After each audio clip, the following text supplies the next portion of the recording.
Perkenalkan, nama saya Aji Bayu Seno dari kelas A11 4101 dengan NIM A11 2023 14885. Di sini saya akan menjelaskan tentang visualisasi data. Nah, di sini kita menggunakan datasetnya, sumbernya dari Kaggle ya. Dataset yang bersumber dari Kaggle ini berisi tentang penyakit jantung yang terdiri dari 1319 orang atau data. Nah, library yang kita pakai di sini adalah yang pertama Pandas, yaitu sering digunakan untuk memproses data yang meliputi pembersihan data, manipulasi data, hingga melakukan data analis. Yang kedua, NumPy adalah library Python yang fokus pada scientific computing atau hitung-hitungan. Yang ketiga, Matplotlib atau library yang fokus pada visualisasi data seperti membuat plot grafik. Yang keempat, Seaborn, yaitu hampir mirip dengan Matplotlib, cuma dia lebih high level interface atau lebih tinggi tingkatnya untuk menggambar grafik statistik yang informatif. Yang kelima, RE atau regular expression digunakan untuk RE modul Python. Digunakan juga untuk memeriksa apakah suatu string berisikan pola pencarian yang spesifik. Ini contoh cara mengimportnya di Google Colab. Kemudian membaca data. Di sini kita menggunakan Pandas untuk meread data kita yang sudah kita upload di Google Colab ya, menggunakan ini format CSF iya itulah. Kemudian menampilkan data. Di sini kita akan menampilkan data berjumlah 10 data ya. Kita cek sampelnya. Kemudian informasi data. Di sini kita menampilkan tipe data dan jumlahnya. Di sini seperti age, gender, impulse, bla bla bla, dan di sini kita lihat type-nya integer, dan float. Nah, yang kelas ini dia berbeda karena dia bentuknya string gitu ya. Yang 0 sampai 4 ini dia 0 sampai 7 dia bentuknya angka, integer gitu, dan float. Nah, ini untuk mengecek jumlah baris kolomnya. Jumlah baris kolomnya seperti barisnya itu jumlah data, dan kolom tuh yang ini. Age, gender, impulse, pressure high, pressure low, glucose, KCM, troponin, dan kelas. Nah, kemudian mengecek data kosong. Di sini kita akan mengecek apakah data tersebut ada yang kosong atau tidak valid menggunakan data.isNull. Bisa dilihat di sini false berarti datanya tuh valid ya, nggak ada yang kosong. Atau bisa menggunakan ini, mengecek jumlah data yang kosong atau tidak valid menggunakan ini juga data.isNull.sum. Dia bisa mengecek, bisa dilihat ini kosong semua, nol semua, jadi tidak ada yang kosong. Kemudian, mengecek data doubles dan cara menghapusnya. Di beberapa kasus pasti ada data yang double dan itu sangat menyusahkan ya. Nah, cara mengeceknya itu dia menggunakan ini, data underscore dup sama dengan data.duplicated.any. Nah, di sini kita ngecek di print dong. Nah, hasilnya dia false, berarti dia tidak ada data yang duplicate atau double ya. Nah, jika ada, cara mengatasinya kita menggunakan data sama dengan data.drop underscore duplicates. Ini kita untuk mengatasi data yang double atau duplicate. Kemudian outlier. Ini outlier itu data yang nilainya jauh dari populasi. Jadi datanya tuh lebih tinggi banget gitu, yang tidak sesuai dengan rata-rata lah. Cara mengeceknya kita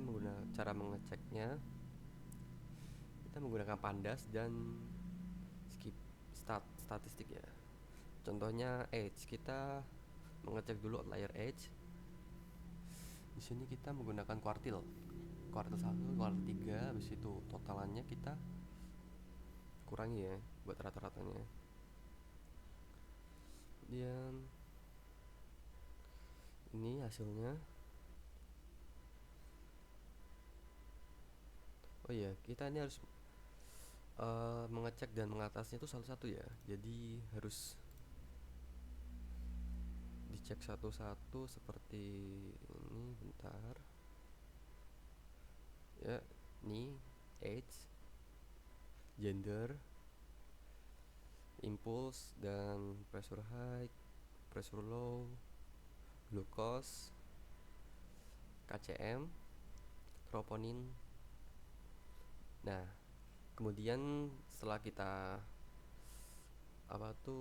perbaiki ya, kita cek dulu datasetnya, ternyata hasilnya sisanya yang benar-benar tidak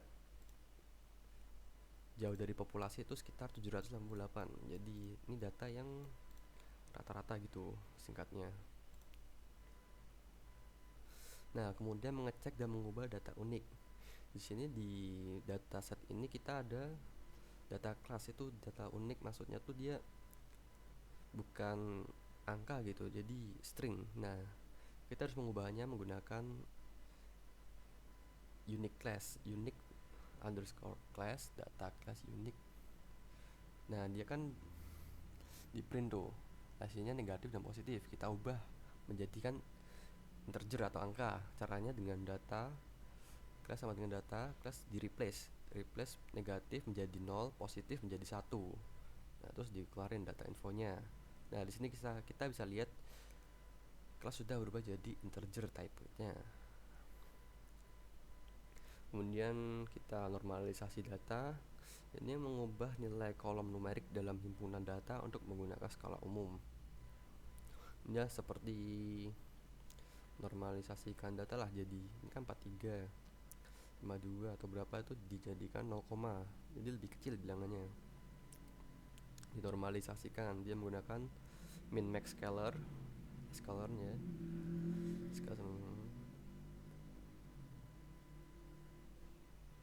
Nah, hasilnya tuh seperti ini. Dia jadinya kayak float gitu ya. Nah, kemudian visualisasi data.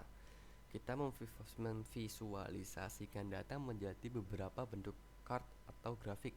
Yang di sini ada grafik batang ya, 2, female dan male, menggunakan SNS conplot atau itu seaborn. Legend itu ininya.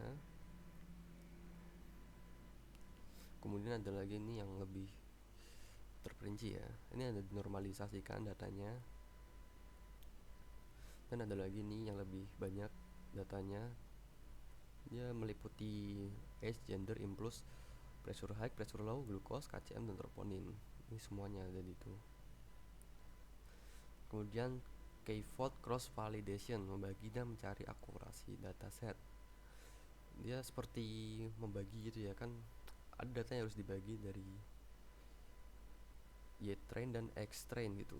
Ada yang buat train sama yang buat digunakan. Kemudian dicari akurasinya. Nah, setelah kita cek akurasinya, kita bisa visualisasikannya menggunakan decision tree. Nah, seperti ini hasilnya.